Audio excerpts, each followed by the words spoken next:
प्रिय पाठकों, पिछली श्रृंखला में हमने देखा कि पथिक अपनी पत्नी के संसार में वापस लौटने के प्रस्ताव को ठुकरा करके पुनः आगे बढ़ जाता है। वह उससे कहता है कि मैं इस संसार में वापस नहीं लौटने वाला, सांसारिक जीवन में, गृहस्थ जीवन में, पारिवारिक जीवन में वापस नहीं होने वाला, क्योंकि यह प्रकृति का सानिध्य जो है, प्रकृति का साथ जो है वह अनमोल है, यह नित्य नूतन है।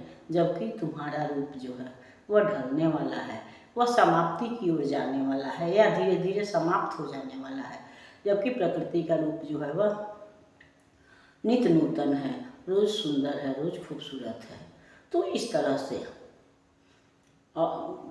अपनी पत्नी के आग्रह को ठुकरा करके वह आगे बढ़ जाता है। वह कहता है कि मैं अपने अनमोल जीवन को व्यर्थ नहीं करना चाहता, जो हीरे के समान बहुमूल्य है उसको मैं मुफ्त में कौड़ी के मोल बर्बाद नहीं करना चाहता, कौड़ी के मोल बेचना नहीं चाहता।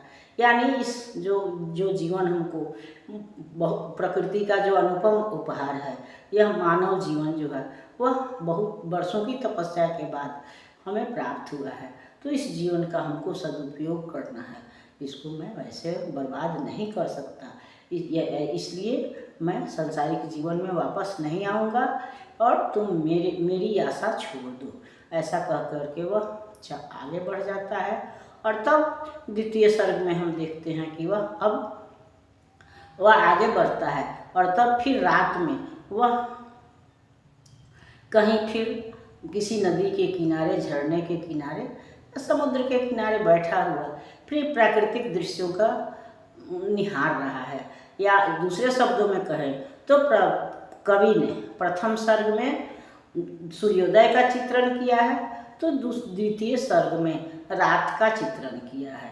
वह बता रहा है कि चारों तरफ जो है वह चांदनी फैली हुई है, आसमान में चांद जो है वह दिखाई पड़ रहा है।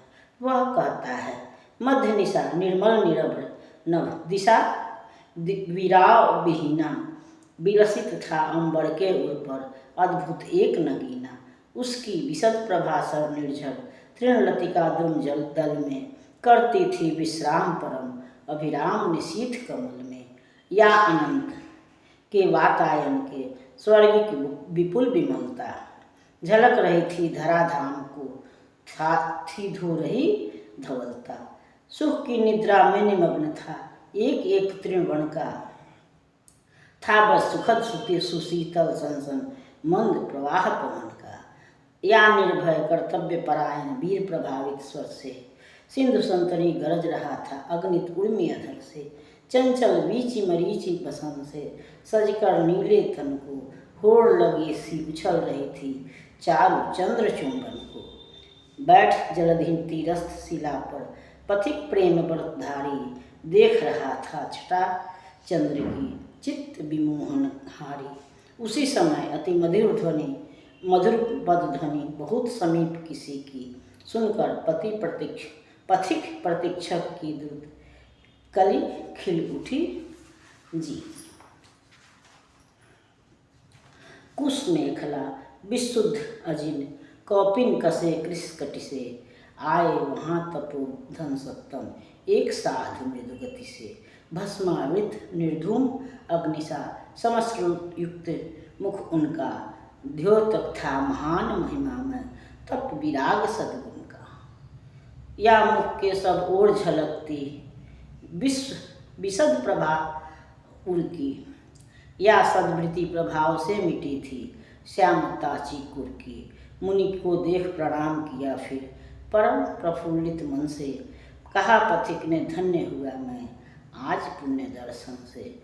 इस नीरव निस्तब्ध निशा में छाया में हिमकर की, छटा देखता हुआ चंद्रिका सिक्त नील सागर की। उड़ में धर तव दर्शन की उत्सुकता मैं अभिलाषा, बैठा हूँ अब हुई फलवती आतुर आकुल आशा। तो पथिक जो है वह अपनी पत्नी के पास से चल करके फिर वह आगे बढ़ जाता है और फिर कहीं सागर के किनारे रात्रि के समय में विश्राम कर रहा है। और उस समय चारों तरफ शांति है। नीरव का मतलब कोई आवाज़ नहीं है। ऐसे भी जब मध्य रात्रि होती है तो कोई आवाज़ सुनाई नहीं देता है, केवल आसमान में एक चांद जो है वही चमक रहा है। नगीना यहाँ पर अद्भुत नगीना चांद को कहा गया है। तो चांद चमक रहा है और उसकी प्रभा, उसकी किरण या उसका उजाला कहें या चांदनी जो है वह चारों तरफ निर्झर पर, झरना पर, तालाब पर, तृण पर या फूल पत्तों पर, पेड़ पौधों पर बिखरा हुआ है। या चारों ओर जो है वह एक चांदनी जो है हमारे अंदर क्या निर्मलता भरती है।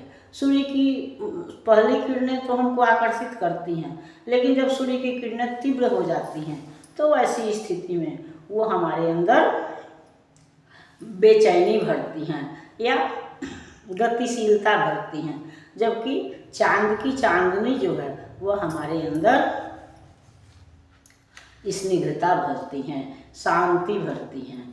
तो यह चांदनी जो है वह चारों तरफ शांति फैला रही है और शीतल सुगंधित हवा जो है वह धीरे, रात में हम देखते हैं कि धीरे धीरे हवा भी मंद पड़ जाती है, तो चारों तरफ हवा चल रही है।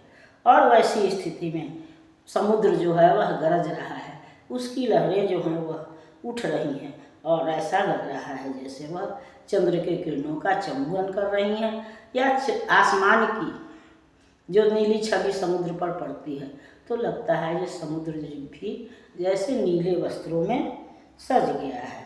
और वैसे समय में वह पथिक जो है वह एक शिला पर बैठा हुआ उस प्रकृति के अनुपम सौंदर्य को निहार रहा होता है और उसी समय उसको किसी की पदध्वनि सुनाई पड़ती है और तब वह घूम कर देखता है कि एक मुनि जो कि कुश पहन, कमर में कुश है, वो कमंडलू है और पतली उनकी कमर है, मृगछाला है, जो जिनका शरीर जो है, जो इनका चेहरा जो है वह तेज से तप से चमक रहा है।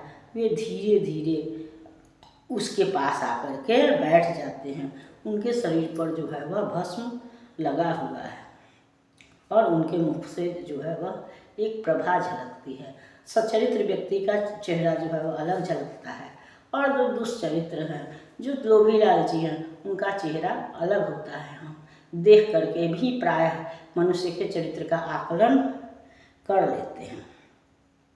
और तब उसी समय वह पथिक कहता है कि इस नीरव शांत रात में, इस चांदनी की छाया में, चांद की छाया में मैं आप ही से मिलने की इच्छा रख रहा था। मेरे अंदर आपसे मिलने की अभिलाषा थी और आज वह आशा जो है वह पूरी भी हो गई। और तब साधु जो कहता है कि हे पुत्र, तुम्हारे अंदर जो है यह प्रेम का वाक्य तो मैंने सुना, तुम सुखी रहो और लेकिन तुम संसार में भी या तुम्हारे अंदर जो प्रेम भरा है उसको, उस प्रेम का अमृत तुम संसार में भी बांटो, लोगों को भी प्रेम प्यार का संदेश दो। ऐसा वह उस पथिक को समझाता है। इस पर हम फिर अगली श्रृंखला में विचार करेंगे। तब तक यह श्रृंखला आपको पसंद आती है तो लाइक कीजिए, सब्सक्राइब कीजिए। मिलते हैं अगली श्रृंखला में, तब तक के लिए धन्यवाद।